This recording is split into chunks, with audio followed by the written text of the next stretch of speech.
Peace, family, and welcome to another episode Underground Railroad Radio. This is your host, Brother Rich, and I'm back on the line today with none other than Professor Griff. Welcome back to the show, Professor Griff. Oh, give thanks, good brother. How you doing today? Everything's great, brother. I'm glad to have you back here on the show. I just seen you this Sunday. I'm glad. Right? You back in Atlanta already? No. I stayed out because I'm doing these treatments with Dr. Layla Africa's wife, Dr. Melanie D. Stevenson. You know Dr. Melanie, right? Yes. She was there on Sunday, Dr. Africa's wife, and I can honestly say, man, and without biting my tongue, Dr. Melanie's a pain in my ass. Because she had to do some work on me with this sciatica that I'm dealing with and she had to work that out, man. I did the acupuncture with her, and then she did the acupressure and that kind of thing. And that sister is on point. She knows her stuff, man. So my hat off to that sister and Dr. Layla Africa, and thanks for the treatments. And I really appreciate it because I'm trying to get back to my optimum health, man. Definitely, yeah. Shout out to both of them, putting in the work for years in the community. You still got your GoFundMe up? I still got the GoFundMe up there. Maria and Dr. Kamal Kambaum's daughter, Nataki, she's rewriting it for me right now, and I met with her today. I did a few commercials for her in reference to her Let's Buy Black365.com.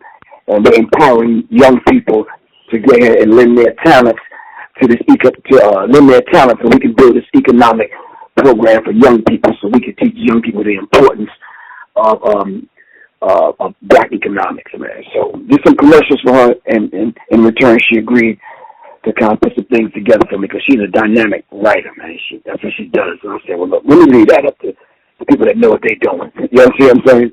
Indeed. Well, yeah, man. The community is stepping up to the plate, bro, and I really appreciate it. And sometimes, people think that we're so strong that we don't need help. You understand what I'm saying? Right. He's a strong brother. He got it. No, we need people to come to our aid, man, for real.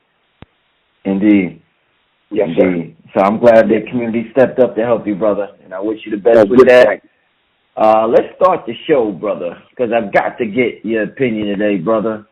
In the media, Donald Trump, the leading Republican, I think he's the leading Republican presidential candidate. Yes, he is. He's been making a lot of crazy remarks throughout the year, whether it was about Mexicans or just in general. Like, a lot of the things he says is just crazy. A lot of white people say he keeps it real. You know what I'm saying? Right. He has this, he recently said he wants to ban and wake up the, what's the name of it, the San Bernardino shooting that happened out in California. He said that he wants to ban all Muslims from entering the country. All Muslims. He wants to ban them from entering the country. Before that, he said he wants to shut down mosques. I think after the Paris attacks, he said that. One of the things he said was, until we are able to determine and understand this problem and the dangerous threat it poses, our country cannot be the victims of horrendous attacks by people that believe only in jihad and have no sense of reason or respect for human life. So we have this candidate, Donald J. Trump. His slogan is "Make America Great Again." The slogan itself, if you're black, you're like, wait a minute. You're like, wait a minute. Because if you're black, what you think about when you think about the past, you think about slavery. So when a white man goes around wearing a hat and his slogan is "Make America Great Again," suspicion usually comes up with black people. So is this, and white people, a lot of white people seem to be supporting him. He's a leading Republican candidate. So regardless of how radical Donald Trump is and all the radical things he says, and I even heard Alex Jones saying he's a maverick and he tells it how it is. Is Donald Trump, because you talk a lot about white supremacy, is Donald Trump the poster boy for white people living in fear of genetic annihilation with this whole campaign, everything he's saying, make America great again. He wants to build walls. He wants to close mosques. He wants to prevent Muslims from entering the country. Is this the poster boy for white genetic a person who's in fear of white genetic annihilation, Professor Griff? I think to answer your question very directly, you've hit the nail on the head. He is the poster boy. And not only the poster boy, he is the one that's sounding the alarm and having that conversation that most whites are afraid to talk about in public, Brother Rich. They don't want to talk about white genetic annihilation. As long as we've been talking about it, and as long as Dr. Francis Cress Welsing has been teaching about it, and now thousands of other people have been picking up on what Dr. Francis Cress Welsing has been saying from an intricate level in reference to her teaching is concerned, most white people have some idea, Brother Rich, as to what Dr. Francis Cress Welsing is teaching via the alarm that Donald Trump is sounding. But trust, Brother Rich, he is saying exactly what the vast majority of dumb, uneducated, poor whites are feeling and thinking. He's actually their voice. I did some research on who supports Donald Trump. I put it up on my Facebook page. You would be surprised, Brother Rich, at the people that support Donald Trump. If Donald Trump were not running for president, these people wouldn't even be able to tie his shoes. You wouldn't have anything to do with him. His children don't go to school with their children. He don't go to church with them. He's not in these secret clubs with them. They will never be able to even touch or get next to or near Donald Trump. Why then? What baffles my brain is, then why would the average white person in America that's poor support Donald Trump? And I came up with the answer, Brother Rich. When you talk about the 355 shootings that have went on in America just this year, right? Mm-hmm. It's more than the amount of days in the year so far. They're just about even. And guess what, Brother Rich? Only 2 of those shootings have been by Muslims. Now you do the math. Yeah. 355 shootings, only 2 done by Muslims. Who was the real terrorist is the question we need to ask. Who is the real problem in America? And by the time you pull the cover off who it really is, Brother Rich, and fold the research sheets back, you will discover that the problem in America is white men. It is predominantly white men that do the mass shootings in America. I don't care if it's at the mosque. I don't care if it's at the movie theater. I don't care if it's at the high school or the college. The church. The church. Right. Abortion clinics. Exactly. It's been white men. Make no mistake about it. It's been white men. But this monster that the ongoing political system has created, it has come to a head. There's no more boogeyman, Brother Rich. Donald Trump has been leading the pack by a large margin. They said that 65% of the GOP, which is the good old boys and the good old party, agree with Donald Trump. You know what I'm saying? So the rest of the candidates are not so far off, Brother Rich. Mm-hmm. He's a Republican forerunner, but the vast majority of them, they believe exactly what Donald Trump believes. So we need to get these facts in our head and stop thinking that Donald Trump is so far off from the average Republican. He's not. He's not, Brother Rich. They believe just what Donald Trump believes. He's just saying it different. He got a different hairstyle, but they saying the same thing. But we need to understand it. So are they in fear of white genetic annihilation? Yes. Is Donald Trump sounding the alarm? Yes. One last thing I want to say, and I want people to get this correct before we get deeper into this. Let's remind ourselves, Brother Rich, that when Jimmy Carter was president, right? Mm-hmm. he banned all Iranians from entering the United States. Do you remember? No, I don't remember that, no. Yeah, this was in the 80s. It says, this is just a reminder to all liberal Democrats out there wringing their hands about Donald Trump's latest comments from the front page. During the Iranian hostage crisis, President Jimmy Carter, the peanut guy, issued a number of executive orders to put pressure on Iran. Among these, Iranians were banned from entering the United States unless they opposed the Shiite Islamic regime and or had a medical emergency. They were calling him Jimmy Hitler Carter. Wow. He wanted to round up and put Iranians in America in internment camps. But check this out. It says during the internment of the Japanese Americans in the United States was the forced relocation of incarceration during World War II of between 110,000 and 120,000 people of Japanese ancestry. The Japanese attacked Pearl Harbor, and America went on a rampage to round up anyone that was Japanese in America and put them in concentration camps.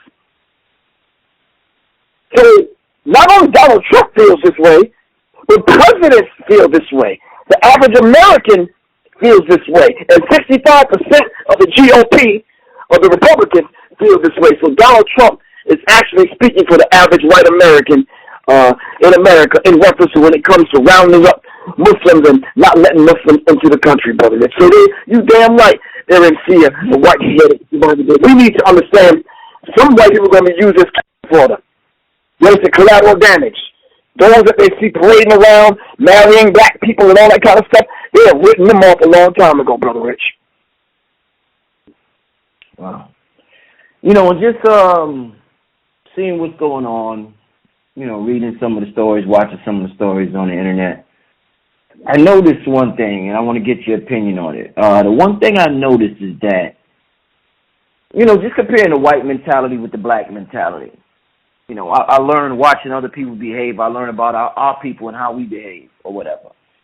Mm-hmm. So, you know, they're saying Trump, along with the people who support him, are saying that there's this outside terror group that we must protect ourselves against. I haven't heard one white person say, before we deal with the outside terror group, we have to fix white-on-white violence.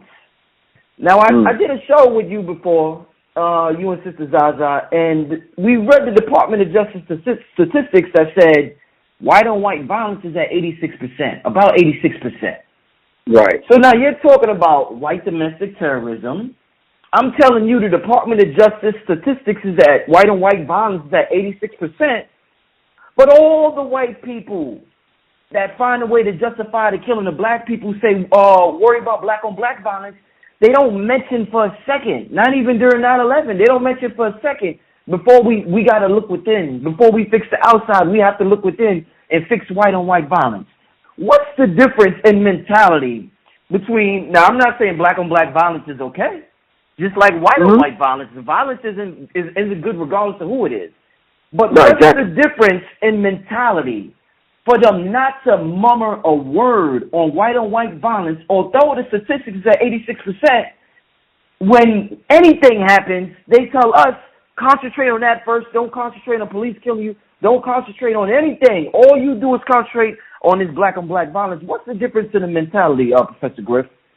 I think that the difference is, Brother Rich, is the fact that they're waging a psychological covert campaign. You know what I'm saying? They're waging a psyops. So they have to keep the numbers of black-on-black violence in the news, up front, in your face, on your mind, to distract you about what the real truth is behind the scenes, which is white-on-white violence being up to 86%, Brother Rich.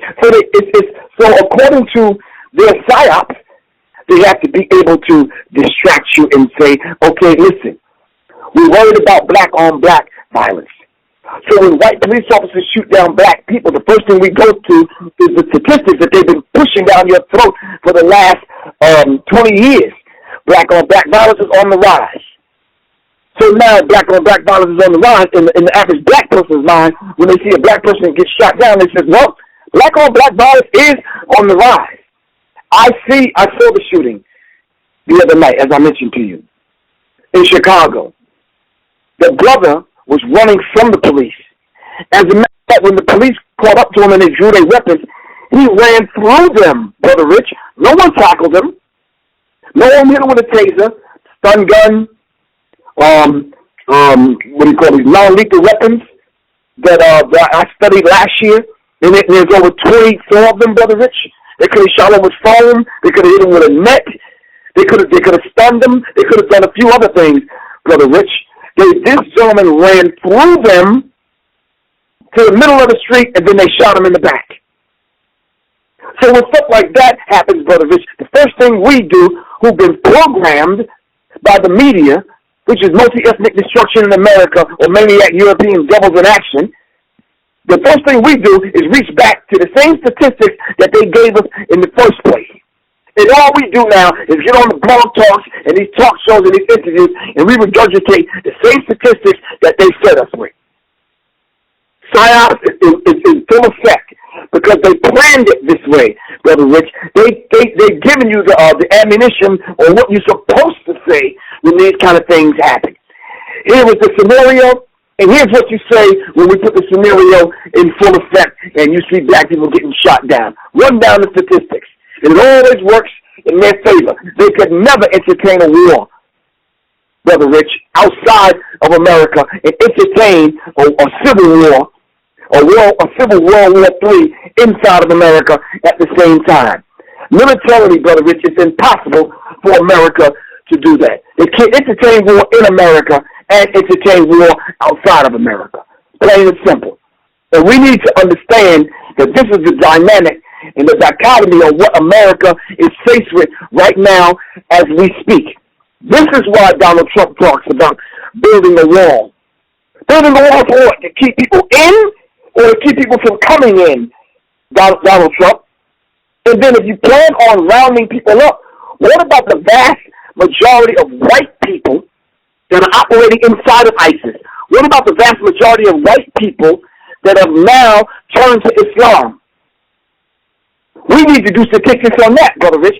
How many white people over the last 10 to 20 years have traded and hung up their cross or burned their cross and traded it for the Star and Crescent? How many of them have threw their Bibles away and picked up the Quran? We're talking about white people in America.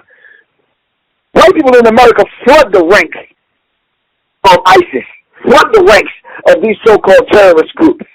Donald Trump is so damn foolish, he failed to mention that 9/11 was an inside job. It wasn't Muslims who pulled off 9/11. It wasn't Muslims who pulled off the Oklahoma City bombing. It wasn't Muslims who pulled off the Boston bombing. It wasn't Muslims at Sandy Hook. It wasn't Muslims that's doing this. White people have become the number one terrorists in America and on the globe. You know, I seen an interview recently. Donald Trump was on the Alex Jones show. Now, you was on the Alex Jones show as well. Mm-hmm. Some people would say, wow, how can you go from what Alex Jones is talking about to having Donald Trump on there? Alex Jones basically, he agreed with, everything Donald Trump say. And, they talked about 9/11, and he didn't mention that it was an inside job at all. They mentioned bin Laden. Just being on his show and kicking it with Alex Jones and knowing, I seen some of his documentaries back in the day in 2002, 2003. Are you surprised to see Alex Jones have Donald Trump on his show and basically not say any of the things he's said over the years about 9/11 being an inside job or all the things he talk about with corporations? That is very, very shocking. I had the pleasure of having conversation with Alex Jones off the air, and I'm shocked to hear that, because not surprised, just shocked in a way because of the line that he touts, the information about this ruling elite, the whole information about the banksters, the whole information about information that he's fed us in reference to these people and what they're doing in America. You understand what I'm saying? And how it's not necessarily a race thing, a race card that we should play, but it's a privileged 1% card that we should play, and we should let the vast majority of Americans, both black and white, know who's really running this thing. Well, how come you didn't say that when Donald Trump was there? I'm reading some stuff right now that he has said. None of the stuff that you normally say, you didn't say when Donald Trump was there. So then we have to start looking at these people now with our third eye clearly open. We have to start looking at these people through a different kind of lens, Brother Rich. We have to start fine-tuning our discernment, all right? And we need to kind of hold their feet to the fire. Now, I'm glad you said that to me, because when and if I get the invitation again, I'll know how to reapproach this thing in a more, in a different kind of way, so to speak. You understand what I'm saying? Not that I didn't have my pro-black hat on the times I did go on Alex Jones, because I know that some of our bougie black people, some of our middle-class black people are not going to listen to Professor Griff and Brother Rich. You understand? Wednesday night. You understand? They're not going to. But they'll show up at Brave New Books in Austin, Texas, to hear Professor Griff, where the majority of the audience would be white. Those are the people that listen to Alex Jones. Are you following me? And I'm like, wait a minute. So it's like meeting black people in Austin and other places around the country, and I'm like, well, I've been doing this thing with Brother Rich for a minute. I've been out there doing the public enemy thing for 20, 30 years. I've been doing other things in the community. I got 5, 6 books out. I've been doing all kind of lectures, and I got millions and millions of hits on YouTube. You didn't hear any of that, but you only heard me on Alex Jones. Wow, why is that? Well, you didn't listen to that other stuff, man. I listen to Alex Jones. Okay. That's shocking. You understand what I'm saying? Right. If you're only listening to Alex Jones or Coast to Coast Radio and that's what they are, Brother Rich. That's the portal and the doorway in which they get their information. And we can't knock them for that. So my approach was, let me go where they are and meet them where they are to go get them. Hopefully we can enlighten them and bring them back over on this side of the fence. Are you following me? But I'm very, very, very shocked that none of these things were mentioned, according to what I'm reading right here, right in front of me, that Alex Jones never mentioned when Donald Trump was on his show. Professor Griff, does Donald Trump represent, is it fair to say he represents for white people what you would want a black leader to represent for black people? We could say Donald Trump represents white pride.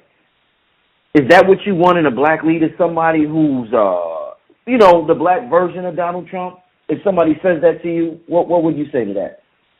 I would say absolutely not, Brother Rich. To be honest with you, I think, and I'm going to say this, and I'm not going to bite my tongue. I don't want that in a black leader. As a matter of fact, I don't even want a goddamn black leader. I want millions of us to lead ourselves, Brother Rich. I want us to grow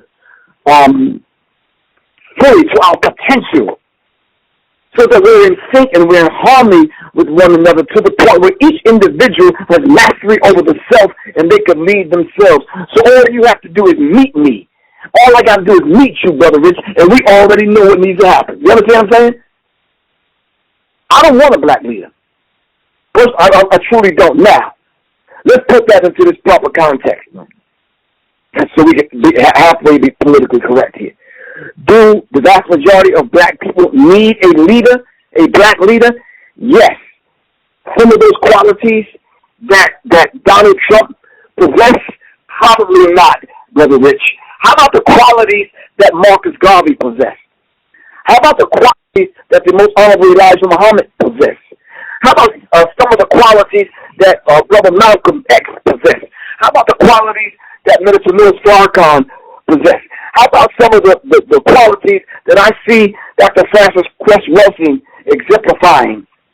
How about some of those qualities, Brother Rich? How about leadership qualities that we can respect as a leader? And Brother Rich, we have to stop being so narrow-minded when it comes to black leaders.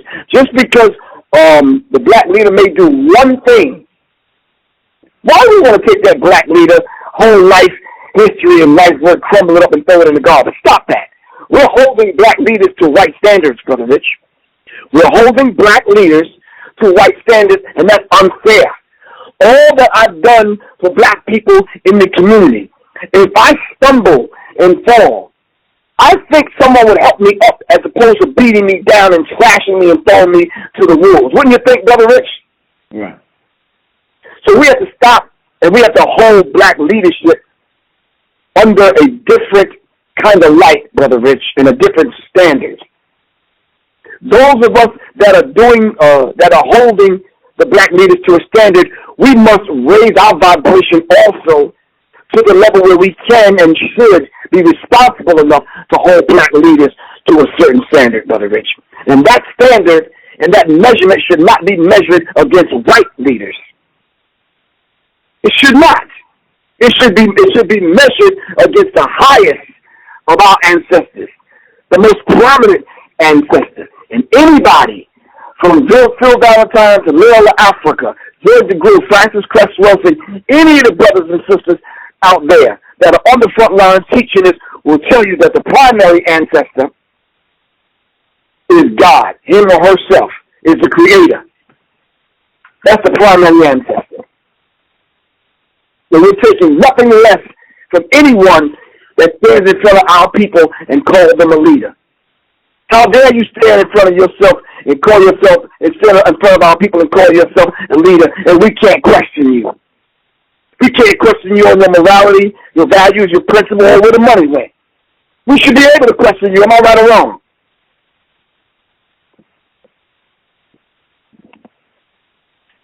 I guess so. Brother Rich. Yeah. No, I'm listening. I thought you were being what you would call it.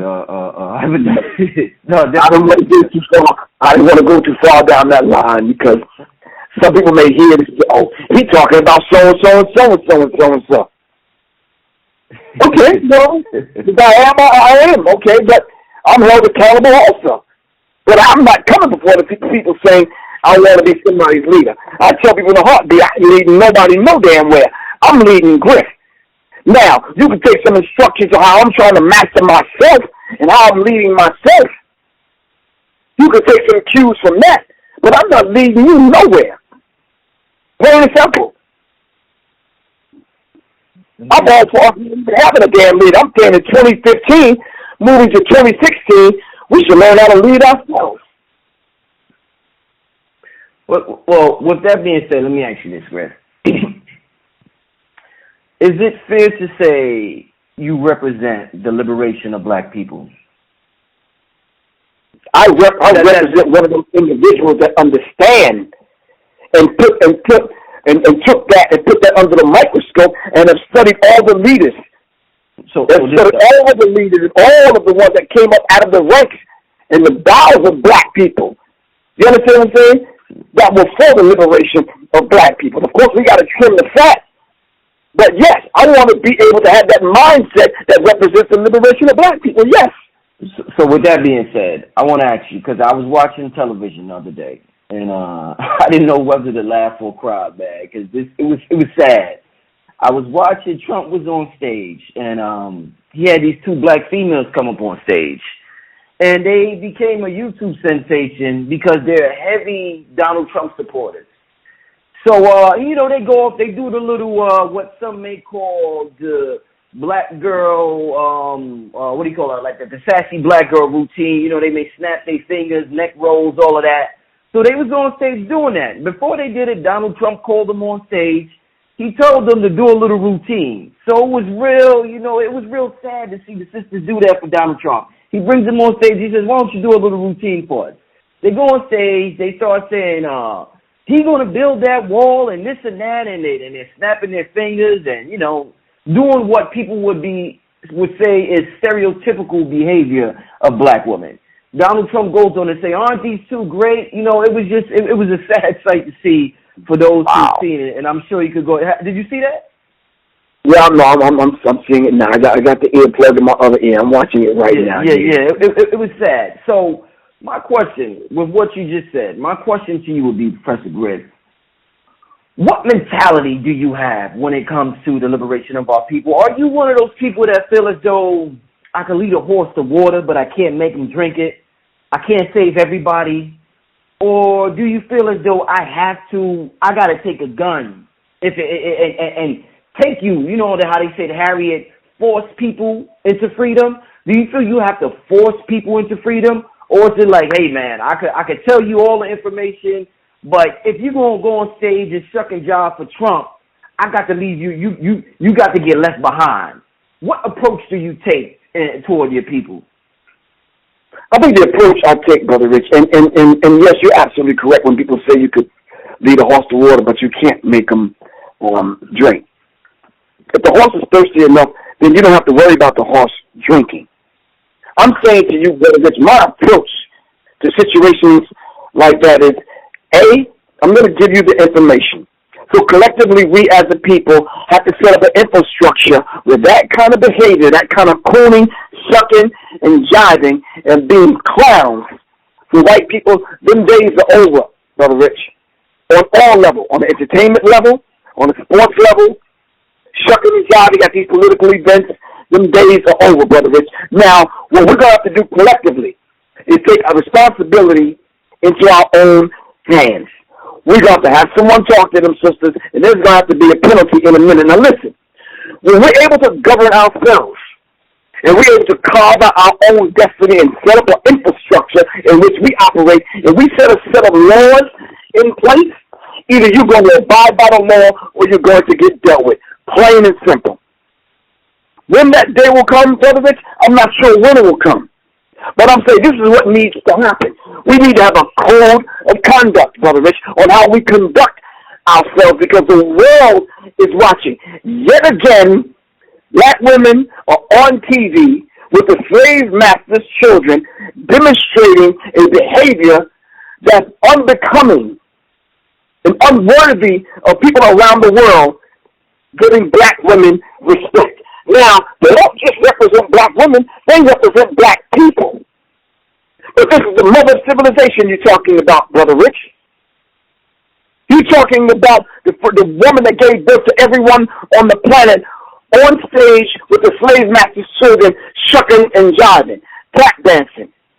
Stephen Fetcher would be turning over in his goddamn grave if he's seen this. This is ridiculous. But yet again, with the black man stands up to check this kind of behavior from these sisters, oh, we're being too rough, we're being too this, that, and the other, we're being too violent, we're being too whatever. Let me tell you something. I don't give a fucking rat's ass in a minute how fucking violent we become. When we lay the goddamn law down, we're not going to harden on this fucking shucking and jiving from black women. Plain and simple. Plain and fucking simple. I'm going to say it again in English. Plain and fucking simple. When we lay the infrastructure in place, we're going to have, seriously, we're going to have to handle and deal with women just like that. Plain and simple, Brother Rich. And listen, the white man ain't going to come and save you. Donald Trump is not going to save you. Department of Social Service and whoever these other people are. No, these domestic violence people, no. Nope, because you're under our jurisdiction and our responsibility. We're going to have to handle that. But we got to get our act together in order to justify the punishment. Of course, we're going to have the grace period. Of course, we're going to have to educate our people to let them know, listen, the world is watching. We're trying to get the respect of people around the globe. We cannot have this kind of behavior, plain and simple. More so than that, Brother Rich, the ancestors are listening. The ancestors are watching. More so than that, Brother Rich, the Creator is taking note. Deeper than that, Brother Rich, our children are watching this. Act like savages in the face of global terrorism. Our people are getting shot. Young people are getting shot down in the street, and these women are on stage with Donald Trump buffooning. If Donald Trump became president tomorrow, he ain't going to be thinking about them two black women. He's going to be thinking exactly what the brothers and sisters that put together Alpha 21 is saying, because that's their plan. That's their ultimate plan, plain and simple. And if you haven't seen Alpha 21, that was about genocide of the black man and woman here in America and throughout the world. Quick comment before I ask my next question. In reference to the San Bernardino shooting that they say caused Trump to make this statement, I just want the people to YouTube. When it first happened, and I was laying in the bed with my girl. I remember it like it was yesterday. I'm laying in the bed, and she's sitting up putting on her makeup. And the first day it came out, they said that it was 3 white men and heavy armored 3 white males. You could Google it. It was one of the first things that came up. And I remember years ago, Bobby Hemmett said when something goes down, you got to listen to the news the first day because the next day they're going to change the story around. So the first day you could Google it or you could YouTube it. Google 3 white males dressed in military gear. That's what you Google. 3 white males dressed in military gear. That was the first report. The next day they came out and said it was a couple. It just sounded real weird, but for those that are interested, Google that. Now on to my question. If white people that support Trump don't mind, Professor Griff, closing borders, closing mosques, preventing Muslims from entering the country, whatever they must do to protect themselves, why does it seem they can't?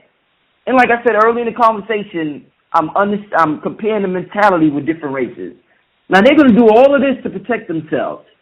Why can't they understand black people wanting to protect themselves from white supremacy when this shit is on the news every day, police shooting? We see a Rodney King every day. Every week on the news.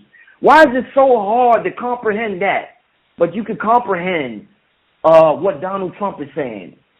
Why is that, Griff? For those who can't seem to understand why whites don't understand why blacks are saying what they're saying, if that makes any sense at all, Griff. But go ahead. It really, I'm trying to process it, but it just makes no sense.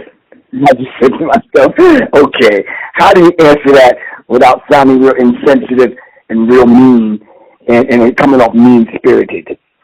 That makes no sense at all. But listen, what degree of mentality are we dealing with here? When you ask that question, Brother Rich, from what you see, we're under the illusion that white people are smart. The average black person thinks the average white person is smart, and that's not the case, Brother Rich. If you look at the statistics with white education and test scores compared to foreign students in or out of the country, America's way, way, way down the list, Brother Rich. Right. Quick comment, Griff. Not only does that, quick comment, Griff. I don't mean to cut you off. Not only does the average black person think the white person is smart, but they think the average white person is way smarter than them. So, but go ahead. I just want to throw that in there. Exactly. So when I ask the question, well, if white people are so smart, where does democracy work? This is their form of government, later on. White people have told us that they're making the world safe for democracy, right? Where does democracy work, Brother Rich? I want to put this to the test and send this out to the people that's listening. My phone number is 678-557-2919. All right? My email address is seriousminds.info@gmail.com. Send me the answer to that question, or just put it up on this clip that you're listening to right now. When does democracy work? It doesn't, Brother Rich. White people ain't that goddamn smart. So if democracy works, I would respectfully answer that question by saying, if it works, then how come Americans got to shoot their leaders down, kill their presidents, assassinate their political leaders? If democracy works, then democracy does not work. So I can't even dignify that question that you just asked with some kind of answer. It's hard for me to answer that because it's ludicrous, as Mike Tyson would say. Ludicrous.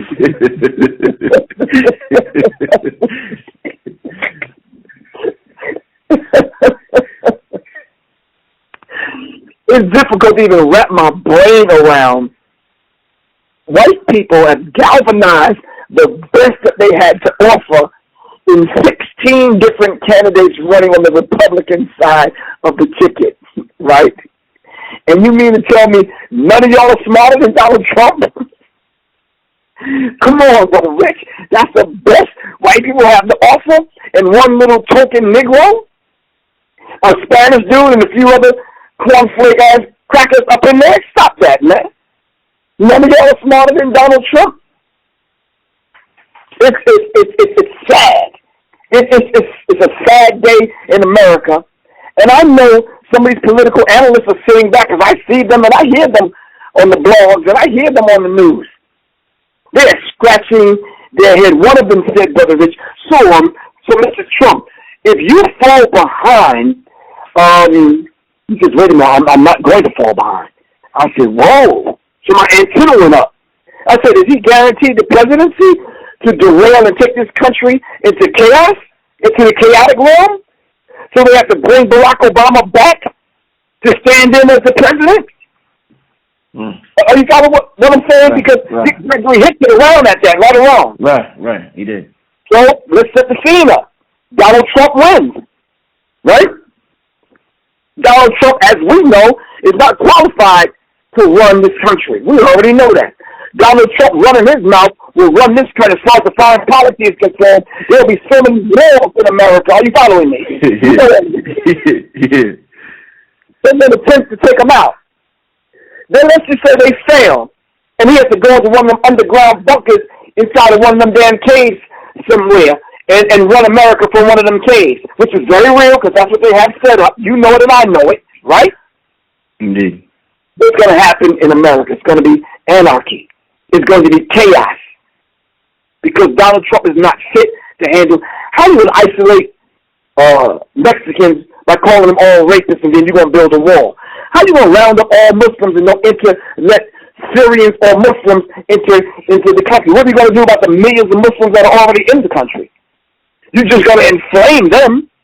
And then I heard he's against gays, no same-sex marriages. If you read Donald Trump's position on the issues concerning being president of the United States, it's a serious read, Brother Rich. It's a serious read. It almost sets America back 10 years. And these people are not going for it. I'm going to tell you straight up. If he happens to become president of the United States, some white people are not going for it inside of the government. They're not going for it. And we might see something that took place with Reagan and Kennedy going down because they're not going for that. They're not going to have the Republican president who flip-flopped because he was for the Democrats a minute ago, who flip-flopped and brags about using his own money. And the reason why he says he can say what he says is because he uses his own money to fund his own campaign. Now, we've been taught a long time ago, anybody could be president. No, that's a goddamn lie. Stop that. They've chosen the next 3 presidents, Brother Rich, and you and I both know this to be true.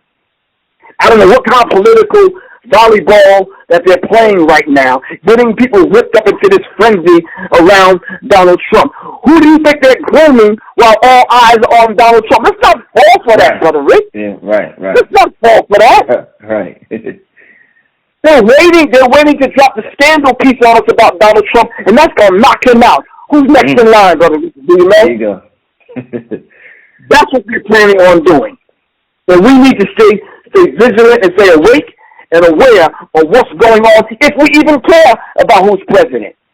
Other people that's in the country surviving, they don't care who's president. They really don't. Jewish Americans, they don't care who's president. Because they're going to survive. They have an infrastructure here in America. And they have support from Israel. They don't care who's president. Donald Trump basically said straight up, Chinese people are the enemy. But we don't hear that from the alphabet boys, from the media. We don't hear that from Fox News. Simply because Chinese people know and understand that regardless who's the president, they have to survive in America. Plain and simple. And they will. They have an infrastructure set up to assure their survival. Where is ours, is the question that I'm asking. Got one more question for you, Professor Griff. we constantly hear about this war on Islam or Muslims, and Muslims hate Americans, Americans hate Muslims. Last question I want to ask you, Griff. Does the West really have a problem with Islam, or is it just a means to implement certain laws? Because on one hand, they're saying Islam is just the greatest terror threat in the world, but they're constantly doing business with them as far as oil and natural resources. Is this beef, as they say in the hip hop community, real, or is this just a distraction, as some may say, while they go on and do and implement other things, other laws? No, I think the threat is really, really real, Brother Rich, but it's not coming from those people or those brothers and sisters that profess to be true Muslims. That is the best and humble way I can answer that question. It's not those that professing to be real Muslims that knowing and understanding that Islam is a religion of peace, and Muslim is one who submits his or her will to do the will of Allah. It's not coming from them. The radicalized Islam that they're talking about are those, and granted, some are trying to get revenge on America for what America has done in reference to her foreign policy. Granted, we understand that, but this whole radicalization of Islam basically is fostered by the CIA. It's fostered by America. So when you're talking about supporting despotic rulers around the globe, Brother Rich, that happen to favor Islam, but these people are financed by the West. These people are financed by Britain and Israel. So, and then when you go through the ranks of some of these people, it's actually CIA, Mossad, trained and backed radicals who wave the banner of Islam. They're not true Muslims. They're not true Muslims. So yes, America is using this as the boogeyman. Notice when the thing went down in San Bernardino, the headlines still read, these two were radicalized. These two were radicalized. The wife radicalized the husband, radicalized this and radicalized that. And then you turn around and you read the newspaper and it says, Islamic radical Islam. Well, what is radical Islam? If Islam is peace, how did Islam become so radical? And then, when do America have ever taken pride in supporting those particular Muslim and Muslim countries that are truly about peace in any region of the world? Read the books that are written by their experts, Brother Rich. You don't find this. You always find this disparaging story about the Mossad came in, the MI5 came in, CIA came in and trained and backed and financed the Mujahideen or some of these other radical, these Muslims that became radicalized by the West, only to find out that they were fighting the West's battle and to control the opium poppy fields and to fight Russians and some of America's enemies around the globe. Always financed by the West. Always financed by America. So I'm not buying into this whole idea of all of a sudden now the whole religion of Islam has become radicalized in order to make moves against the West and all this terror stuff against the West. No, that's a bunch of bullshit. I hate to end this conversation off that way, Brother Rich, but it's BS, man. I read their books, Brother Rich, and the things that they write and the things that they say, and I listen to some of their experts on YouTube. And when you start getting some of these blowbacks and some of these rogues that go rogue, and you listen to them, America has blood dripping from their hands from all the Islamic states and despotic leaders that they financed. Indeed. I guess you can leave your contact info at this time, Professor Griff, man. This show, you've been on fire this whole show, man. I need you to cool off, man. I know. I'm going to bring it down. I'm going to bring it down. So my information, you can call me at 678-557-2919, at 678-557-2919. My email address is seriousminds.info@gmail.com. That's Serious Minds. It's SIRIUS. Minds, MINDZ, info@gmail.com. My Facebook page, just Google, and you can reach me on Facebook. Go to my website, www.ProfessorGriff.me. That's ProfessorGriff.me. Or my alternate website, pgriff.info. I need y'all to look out for Serious Minds Radio and TV in 2016. And definitely, I'm looking forward to this Alchemical Cipher, Brother Rich. The Alchemical Cipher coming in February, Black History Month. We're going to do some serious studying, Brother Rich, and we're going to have people register for the Alchemical Cipher, and we're going to do some serious studying so we can have well-educated and astute black men and women. You understand what I'm saying? So we don't have to regurgitate the same stuff over and over and over. We want some educated people out on the front lines defending and fighting for our liberation here in America and throughout the world, Brother Rich. Definitely. Shout out to Dr. Melody. Thank you very much, Real Africa, for your expertise, man, and your holistic healing. Because I definitely need to get holistically healed, bro. For real, man. I took to the ocean, Brother Rick, months ago. Did some of the rituals. I pulled it back in. Did some of the meditation. Some of the people have supported the GoFundMe page, which allowed me to travel and meet with the Chinese herbalists, to do the acupuncture. Now I'm meeting, I'm going to see Brother Smokey in New York a little bit later on next week, and meeting with Dr. Layla Africa, waiting for Dr. Whitaker to come back to America. And I'm definitely going to sit down with these brothers and sisters and rely on the community for healing, man. Definitely, man. I'm glad we have people in the community that can help you out with that, man. So you know. I'll give thanks, man. And I want to thank the people for supporting me during the GoFundMe thing. They allowed me to do this, man. For real. Indeed. Thank you to the people that supported. We really appreciate it. From a penny on up. We appreciate any donation y'all ever sent, the attention y'all give when y'all watch the shows, all of that. So, yeah, we appreciate it. But on that note, this Brother Rich, Underground Railroad Radio. Pleasure to have Professor Griff on the show again. Check out the website, undergroundrailroadnet.com. And we signing out. We're going to see y'all next week. Peace.